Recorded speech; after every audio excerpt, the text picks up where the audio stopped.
ओम शांति। आज के तारीख हलो 13 मे 2024 प्रातः मुरली। ओम शांति बापदादा मधुबन। आजकेर मुरलीते बाबा बोलेছেন मिष्टि बाच्चारा তোমরা এখানে মনুষ্য থেকে দেবতা হওয়ার টিউশন নিতে এসেছো, কড়ি থেকে হিরে তুল্য তৈরি হচ্ছ। তো বাবা বলেছে যে তোমরা এখানে মনুষ্য থেকে দেবতা হওয়ার টিউশন নিতে এসেছো আর কড়ির থেকে হিরে তুল্য তৈরি হচ্ছ। প্রশ্ন, বাচ্চারা তোমাদের এই পড়াশোনার জন্য কোনো খরচা লাগে না কেন? উত্তর, কারণ তোমাদের বাবাই হলেন টিচার। বাবা বাচ্চাদের থেকে খরচ ফি কেমন করে নেবেন? বাবার সন্তান হয়েছ, কোলে এসেছো, তাতেই অবিনাশী উত্তরাধিকার পাওয়ার অধিকারী হয়ে গেছো। বাচ্চারা তোমরা বিনা খরচে কড়ি থেকে হিরে তুল্য দেবতা হয়ে যাও। ভক্তিতে তীর্থযাত্রা করে, দান পুণ্য করে, তাতে শুধু খরচই খরচ। এখানে তো বাবা বাচ্চাদের রাজত্ব দেন, সম্পূর্ণ অবিনাশী উত্তরাধিকার বিনামূল্যে দেন। পবিত্র হও আর অবিনাশী উত্তরাধিকার নাও। ওম শান্তি। বাচ্চারা জানে যে আমরা হলাম স্টুডেন্ট, বাবার স্টুডেন্ট। তোমরা কি পড়ছো? আমরা মনুষ্য থেকে দেবতা হওয়ার টিউশন নিচ্ছি। আমরা আত্মারা পরমপিতা পরমাত্মার কাছ থেকে টিউশন নিচ্ছি। এখন বুঝতে পেরেছি যে জন্ম জন্মান্তর ধরে নিজেকে দেহ মনে করেছি, আত্মা নয়। লৌকিক পিতা তো টিউশনের জন্য অন্য জায়গায় পাঠিয়ে দেয়, সদ্গতির জন্য অন্য স্থানে পাঠিয়ে দেয়। বাবা বৃদ্ধ হলে তখন আবার তার বানপ্রস্থে যাওয়ার ইচ্ছে হয়, কিন্তু বানপ্রস্থের অর্থ কি তা তো জানে না। বাণীর ঊর্ধ্বে ওপারে আমরা কিভাবে যেতে পারি তা বুদ্ধিতে ঢোকে বা বসে না। এখন তো আমরা পতিত। তোমরা আত্মারা যেখান থেকে এসেছো সেখানে তোমরা পবিত্র ছিলে। এখানে এসে নিজ নিজ পার্ট প্লে করতে করতে পতিত হয়ে গেছো। এখন পুনরায় পবিত্র কে বানাবে? আহ্বানও করে হে পতিত পাবন। গুরুকে তো কেউই পতিত পাবন বলতে পারে না। লোকেরা গুরু করে, তথাপি একজনের প্রতি সম্পূর্ণ দৃঢ় বিশ্বাস না থাকার কারণে যাচাই করে এমন যদি কোনো গুরু পাওয়া যেত যে আমাদের নিজেদের ঘর বা বানপ্রস্থ অবস্থায় পৌঁছে দিতে পারে, তার জন্য অনেক যুক্তি রচনা করে যেখানেই শুনবে অমুকের খুব মহিমা সেখানেই যাবে। আর যারা এই বৃক্ষের স্যাফলিং হবে, তোমাদের জ্ঞানের তীর তাদের ঠিক লাগবে। তারা মনে করে এ তো পরিষ্কার কথা, তোমরাই সঠিকভাবে বানপ্রস্থ অবস্থায় যাও, তাই না? এ কোনো বড় কথা নয়। টিচারের কাছে স্কুলে পড়ানো কোনো বড় কথা নয়। ভক্তরা কি চায় তাও কেউ জানে না। এখন তোমরা বাচ্চারা ড্রামার এই চক্রকে ভালো মতো জেনে গেছো। তোমরা বোঝো যে সদা বাবাই যথার্থ উত্তরাধিকার দিয়েছেন, যা এখনও আবার দিচ্ছেন। তোমরা আবার সে অবস্থাতেই পুনরায় আসবে। বাচ্চারা একমাত্র তোমরা একথা বোঝো। তাই প্রথম মুখ্য বিষয় হলো পবিত্র হওয়ার জন্য বাবাকে স্মরণ করতে হবে। লৌকিক পিতাকে তো সকলেই স্মরণে রাখে, আর পারলৌকিক পিতাকে জানে না। এখন তোমরা বুঝতে পেরেছো যে নিজেকে আত্মা নিশ্চয় করে বাবাকে স্মরণ করা যেমন অতি সহজ, আবার কঠিন থেকেও কঠিন। আত্মা অতি ক্ষুদ্র স্টার তারা, বাবাও একটি স্টার। তিনি হলেন সম্পূর্ণ পবিত্র আত্মা, আর এ হলো সম্পূর্ণ অপবিত্র। সম্পূর্ণ পবিত্রের পরমাত্মার সঙ্গেই স্বর্গবাস। সে তো একজনের সঙ্গ করলেই পাওয়া যেতে পারে। সঙ্গ তো অবশ্যই চাই, বা আবার কুসঙ্গ পাওয়া যায়। 5 বিকাররূপী রাবণের, যাদের বলা হয় রাবণ সম্প্রদায়। তোমরা এখন রাম সম্প্রদায়ভুক্ত হচ্ছ। তোমরা যখন রাম সম্প্রদায়ের হয়ে যাবে তখন এই রাবণ সম্প্রদায় থাকবে না। বুদ্ধিতে এই জ্ঞান রয়েছে। রাম বলা হয় ভগবানকে। ভগবানই এসে রাম রাজ্য স্থাপন করেন, অর্থাৎ সূর্যবংশীয় রাজ্য স্থাপন করেন। রাম রাজ্য বলা যাবে না, কিন্তু বোঝাতে সহজ হয়। রাম রাজ্য আর রাবণ রাজ্য বাস্তবে হলো সূর্যবংশীয় রাজ্য। তোমাদের একটি ছোট বই আছে, হিরে তুল্য জীবন কিভাবে তৈরি হবে। তো বাবার একটা বই আছে যে আমাদের জীবনটা হিরে তুল্য কিভাবে হবে। বাস্তবে হিরে তুল্য জীবন কাকে বলে শুধু তোমরা ছাড়া আর অন্য মানুষেরা কি কথা জানে? তাই লেখা উচিত হীরের মতো দেবতুল্য জীবন কিভাবে হবে। দেবতা শব্দটি যুক্ত করা উচিত। তোমরা অনুভব করো যে আমরা হিরে তুল্য জীবন এখানেই তৈরি করছি। শুধু বাবা ছাড়া আর কেউই তৈরি করতে পারে না। বইও তো খুব ভালো, তাতে শুধু এই শব্দটি দেবতা যুক্ত করো। তোমরা আসুরি করে তুল্য জন্ম থেকে দেবী হিরে তুল্য জন্ম সেকেন্ডে প্রাপ্ত করতে পারো, কোনো পয়সা করি খরচা না করে, অর্থাৎ বিনামূল্যে বাচ্চা বাবার কোলে জন্ম নেয় আর অবিনাশী উত্তরাধিকার পাওয়ার উত্তরাধিকারী হয়ে যায়। বাচ্চাদের কোনো খরচ লাগে কি? কোলে আসা আর অবিনাশী সম্পত্তির উত্তরাধিকারী হয়ে যাওয়া। খরচা তো বাবা করেন না কি বাচ্চারা? এখন তোমরা কি খরচ করছো? বাবার বাচ্চা হতে গেলে কি খরচা লাগে? না, যেমন লৌকিক পিতার সন্তান হতেও কোনো খরচা লাগে না। এখানে তো বাবা স্বয়ং বসে পড়ান আর পড়িয়ে তোমাদের দেবতা বানিয়ে দেন। তোমরা তো কোন ছোট বাচ্চা নও, বড় বাবার হয়ে গেলে বাবা রায় পরামর্শ দেন তোমাদেরকে নিজেদের রাজধানী স্থাপন করতে হবে, তাই এখানে পবিত্র অবশ্যই হতে হবে। খরচ তো কিছুই লাগে না।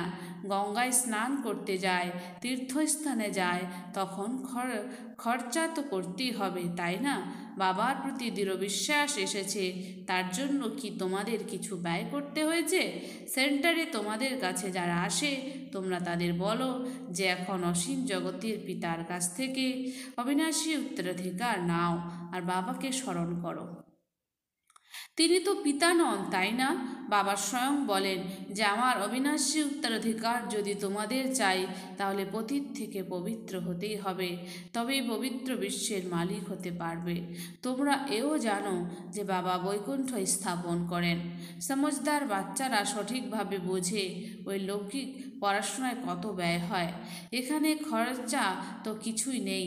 আত্মা বলে আমি অবিনাশী, এই শরীর বিনাশ হয়ে যাবে, সন্তানাদি সব কিছুই বিনাশ প্রাপ্ত হবে।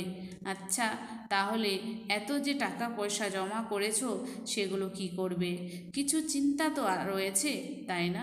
কেউ যদি ধনবান হয়, মনে করো তার আর কেউ নেই, জ্ঞান প্রাপ্ত করার পর মনে করে এই অবস্থায় সে এই টাকা পয়সা কি করবে? পড়া হলো সোর্স অফ ইনকাম, উপার্জনের উৎস। বাবা আব্রাহাম লিঙ্কন নামে এক ব্যক্তির কথা বলেছিলেন, যে অত্যন্ত গরিব ছিল, রাত্রি জেগে পড়াশোনা করত, পড়ে পড়ে এত হুঁশিয়ার হয়ে গিয়েছিল যে সে আমেরিকার প্রেসিডেন্ট হয়ে গিয়েছিল। কিছু খরচ করতে হয়েছিল কি? কিছুই না। অনেকেই আছে যারা অত্যন্ত গরিব, তাদের কাছ থেকে সরাসরি পড়াশোনার জন্য কোনো পয়সা খরচা নেয় না। এমন অনেকেই পড়ে, তারাও বিনামূল্যে পড়ে, প্রেসিডেন্ট হয়ে যায়, কত বড় পদ প্রাপ্ত করে। এই গভর্নমেন্টও কোনো মূল্য নেয় না, বোঝে যে এই দুনিয়ায় তো সকলেই গরিব। যদিও কত ধনবান লখপতি করোড়পতি রয়েছে, তারাও বলে আমরা গরিব, আমি তাদের ধনবান বানাই। যদিও ধন সম্পদ অনেক রয়েছে, কিন্তু তোমরাই জানো যে তা অল্প দিনের জন্য, এই সব কিছুই মাটিতে মিশে যাবে।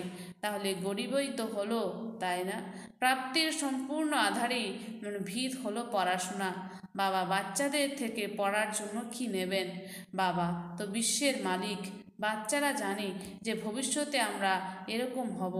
আমি আসি স্বর্গরাজ্য স্থাপন করতে। প্যাজের মাধ্যমে এটা বোঝাতে হবে। নতুন নতুন ইনভেনশন হতেই থাকে। শিব বাবা বলেন আমার যে আত্মা রয়েছে তাতে আমার পার্ট ফিক্সড হয়ে রয়েছে। যে ভিখারি পতিত হয়ে গেছে তাকেও বাবা এসে পবিত্র বানায়। এ তো জানো যে 5000 বছর পূর্বেও বাবার কাছ থেকে বিশ্বের রাজত্ব বাদশাহী নিয়েছিল। মুখ্য কথা হলো বাবা বলেন যে মামেকম স্মরণ করো। সম্মুখে এসে বলেন রথ ও ব্রহ্মার শরীর পেয়ে গেছে, তাই বাবাও এসে গেছেন। অবশ্য একটি রথ, শরীর তো ফিক্সড থাকবে, তাই না? এ হলো পূর্ব নির্ধারিত ড্রামা, চেঞ্জ হতে পারে না। লোকেরা বলে এই জহুরি কিভাবে প্রজাপিতা ব্রহ্মা হবে, মনে করে ইনি তো জহুরি ছিলেন, কিন্তু জহরত এক হয় ইমিটেশনের আর এক হয় রিয়াল। এখানে বাবা যখন রিয়াল জহরত দিচ্ছেন তখন ওইসব ইমিটেশন কোন কার্যে লাগবে? এ হলো জ্ঞান রত্ন, এর সামনে ওই হিরে জহরতের কোনো মূল্য নেই। যখন এই জ্ঞান রত্ন পান তখন তিনি বোঝেন যে জহরতের ব্যবসা এখন আর কোনো কার্যে আসবে না। এই অবিনাশী একটি জ্ঞান রত্ন লক্ষাধিক মূল্যের। তোমরা কত রত্ন পাও, এই জ্ঞান রত্নই হলো সত্যিকারের জহরত। তোমরা জানো যে বাবা এই রত্ন দেন তোমাদের ঝুলি পরিপূর্ণ করার জন্য। এই জ্ঞান বিনামূল্যে পাও, কিছুই ব্যয় করতে হয় না।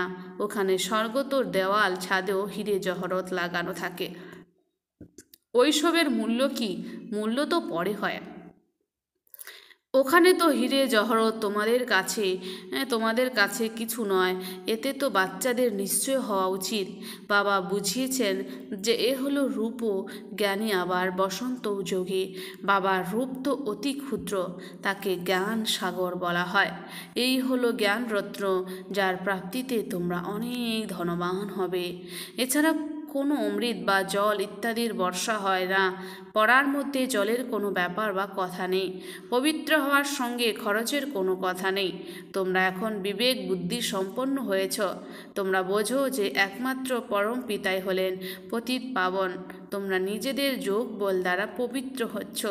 তোমরা জানো যে আমরা পবিত্র হয়ে পবিত্র দুনিয়ায় চলে যাব। এখন সঠিক কোনটা, এটা না ওটা, এ সমস্ত কথায় বুদ্ধির চিন্তন চলা উচিত। এ ভক্তির পাঠ ও ড্রামায় নির্ধারিত।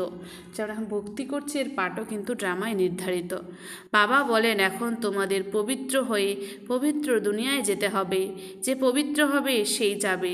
যারা এখানকার সেফলিং হবে তারা ঠিক বেরিয়ে আসবে। বাকিরা কি বুঝতে পারবে? না, বুঝতে পারবে না। তারা তো পাকেই কাদা আটকে থাকবে। পরে যখন শুনবে তখন বলবে যে হো প্রভু, তোমার লীলা, তুমি পুরনো দুনিয়াকে কিভাবে নতুন করো। তোমাদের এই জ্ঞান সংবাদপত্রের মাধ্যমে অনেকেই পড়বে। বিশেষ করে এই লক্ষ্মীনারায়ণ চিত্র সংবাদপত্রে দিয়ে দাও আর লিখে দাও শিব বাবা প্রজাপিতা ব্রহ্মার দ্বারা পড়িয়ে আমাদের স্বর্গের মালিক লক্ষ্মীনারায়ণ বানিয়ে দেন। কিভাবে স্মরণের যাত্রার মাধ্যমে স্মরণ করতে করতে তোমাদের জং বেরিয়ে যাবে। তোমরা দাঁড়িয়ে দাঁড়িয়ে সকলকে রাস্তা বলে দিতে পারো যে বাবা বলেন মামেকম স্মরণ করো আর নিজেকে আত্মা নিশ্চয় করো। বারংবার ঘড়ি ঘড়ি স্মরণ করিয়ে দেখো যে তাদের চেহারায় কিছু পরিবর্তন হচ্ছে কি, নয়ন কি জলে ভরে উঠছে। তখন বুঝবে যে বুদ্ধিতে ঢুকেছে বা বসেছে। সর্বপ্রথমে এই একটি কথাই বোঝাতে হবে। 5000 বছর পূর্বেও বাবাই বলেছিলেন যে মামেকম স্মরণ করো। শিব বাবা এসেছিলেন তবেই তো শিব জয়ন্তী পালন করা হয়, তাই না? ভারতকে স্বর্গে পরিণত করার জন্য একথাই বুঝিয়েছিলেন যে মামেকম স্মরণ করো তবেই তোমরা পবিত্র হয়ে যাবে। ছোট ছোট কন্যারাও এভাবেই বসে বোঝাও। অসীম জগতের পিতা শিব বাবা এভাবেই বোঝান। বাবা এই অক্ষরটি অতি সুমিষ্ট। বাবা আর আশীর্বাদ, এতটুকু নিশ্চয়তা তো বাচ্চাদের থাকতে হবে। এ হলো মনুষ্য থেকে দেবতা হওয়ার বিদ্যালয়। দেবতারা হয় পবিত্র। এখন বাবা বলেন নিজেকে আত্মা সুনিশ্চিত করে আমাকে স্মরণ করো মন মনা ভব। অক্ষরটি তো শুনেছ, আর যদি না শুনে থাকো তাহলে বাবা শুনিয়ে দেন। বাবা বলেন আমি পতিত পাবন, আমাকে স্মরণ করলেই তোমাদের মধ্যেকার খাদ বেরিয়ে যাবে আর তোমরা শতপ্রদান হয়ে যাবে। এটি পরিশ্রম। জ্ঞানের ক্ষেত্রে তো সকলেই বলে যে খুব ভালো জ্ঞান, ফার্স্ট ক্লাস, কিন্তু প্রাচীন যুগের কথা কেউই জানে না। পবিত্র হওয়ার কথা তো তোমরা শোনাও, তাও বোঝে না। বাবা বলেন তোমরা সব পতিত তমপ্রধান হয়ে গেছো। এখন নিজেকে আত্মা নিশ্চয় করে আমাকে স্মরণ করো। আসলে তো তোমরা আত্মারা আমার সঙ্গে ছিলে, তাই না? আমাকে তোমরা স্মরণও করো যে ও গড ফাদার এসো, এখন আমি এসেছি, তোমরা আমার মতে চলো। এ হলো পতিত থেকে পবিত্র হওয়ার মত। আমি হলাম সর্বশক্তিমান, সদা পবিত্র। তোমরা এখন আমাকে স্মরণ করো, একে প্রাচীন রাজযোগ বলা হয়। জীবিকা নির্বাহের জন্য কাজকর্ম ইত্যাদিও করো, তোমরা সন্তানাদিও সামলাও, তথাপি শুধুমাত্র বুদ্ধিযোগ সব কিছু থেকে সরিয়ে আমার সাথে যুক্ত করো। এটাই হলো সর্বপ্রেক্ষা প্রধান বিষয়, মানে কথা। আর এটাই যদি না বোঝে তার অর্থ হলো সে কিছুই বোঝেনি। জ্ঞানের ক্ষেত্রে বলা হয় যে খুব ভালো জ্ঞান দান ভাষণ করে পবিত্রতাও ভালো রয়েছে, কিন্তু আমরা পবিত্র কিভাবে হয়েছি? সর্বসময়ের জন্য পবিত্রতা চাই, এ কথা তারা বুঝতে পারে না। দেবতারা তো সদা পবিত্র, তাই না? কিভাবে হয়েছে সবার প্রথমে এ কথাই বোঝাতে হবে। বাবা বলেন, আমাকে স্মরণ করো, স্মরণের দ্বারাই পাপ দূর হয়ে যাবে আর তোমরা দেবতায় পরিণত হবে। আচ্ছা, মিষ্টি মিষ্টি হারানিধি বাচ্চাদের প্রতি মাতা পিতা বাপদাদার স্মরণে স্নেহ সুমন আর সুপ্রভাত। আত্মাদের পিতা তার আত্মারূপী বাচ্চাদেরকে জানাচ্ছে নমস্কার। আমরা সমস্ত আত্মারূপী বাচ্চারা জানাই মাতা পিতা বাপ দাদাকে স্নেহ সুমন আর নমস্কার। ধারণার জন্য মুখ্য সার: 1 নম্বর, নিজেকে গরিব থেকে ধনবান করার জন্য বাবার কাছ থেকে অবিনাশী জ্ঞান রত্ন নিতে হবে। নিজেকে গরিব থেকে ধনবান করার জন্য বাবার কাছ থেকে অবিনাশী জ্ঞান রত্ন নিতে হবে। এক একটি জ্ঞান রত্ন লক্ষাধিক মূল্যের, এর মূল্য যথার্থ রূপে বুঝে পড়া করতে হবে। এই পড়াই হলো সোর্স অফ ইনকাম, এর দ্বারা উচ্চ পদ লাভ করতে হবে। 2, রাম সম্প্রদায়ভুক্ত হওয়ার জন্য একমাত্র বাবা যিনি সম্পূর্ণ পবিত্র, শুধু তার সঙ্গই করতে হবে। বলছেন যে রাম সম্প্রদায়ভুক্ত হওয়ার জন্য একমাত্র বাবা যিনি সম্পূর্ণ পবিত্র, শুধু তার সঙ্গই করতে হবে। কুসঙ্গ থেকে সদা দূরে থাকতে হবে। সর্বদিক থেকে বুদ্ধিযোগ সরিয়ে এনে একমাত্র পিতার সঙ্গে তা জুড়তে হবে। বরদান: শক্তিশালী স্মরণের দ্বারা সেকেন্ডে পদম গুণ উপার্জন জমা করা, পদ্মাপদম ভাগ্যশালী ভব। শক্তিশালী স্মরণের দ্বারা সেকেন্ডে পদম গুণ উপার্জন জমা করা, পদ্মাপদম ভাগ্যশালী ভব। স্পষ্টীকরণ: তোমাদের করা স্মরণ এতটাই যেন শক্তিশালী হয় যে 1 সেকেন্ডের স্মরণের দ্বারা পদমের উপার্জন জমা হয়ে যাবে। যার প্রত্যেক কদমে পদম গুণ জমা হয়, তাহলে কত পদম জমা হয়ে যাবে। এই জন্য বলা হয় পদ্মা পদম ভাগ্যশালী। যখন কারো ভালো উপার্জন হয় তখন তার চেহারার চমকই অন্যরকম হয়ে যায়। যখন কেউ ভালো উপার্জন করে তার চেহারার চমকই আলাদা রকম হয়ে যায়। তো তোমাদের মুখমণ্ডলের দ্বারাও পদ্মসম উপার্জনের নেশা দেখা যাবে। তো বলছে তোমাদের মুখমণ্ডলের দ্বারাও পদ্মসম উপার্জনের নেশা দেখা যাবে। এরকম আত্মিক নেশা, আত্মিক খুশি থাকলে তখন সবাই অনুভব করবে যে এ সবার থেকে আলাদা। স্লোগান: ড্রামাতে সব কিছু ভালোই হবে, এই স্মৃতিতে থেকে নিশ্চিন্ত বাদশাহ। ড্রামাতে সব কিছু ভালোই হবে, এই স্মৃতিতে থেকে নিশ্চিন্ত বাদশাহ হও। আচ্ছা, ওম শান্তি। ধন্যবাদ বাবা আজকের এই সুন্দর মিষ্টি মুরলির জন্য।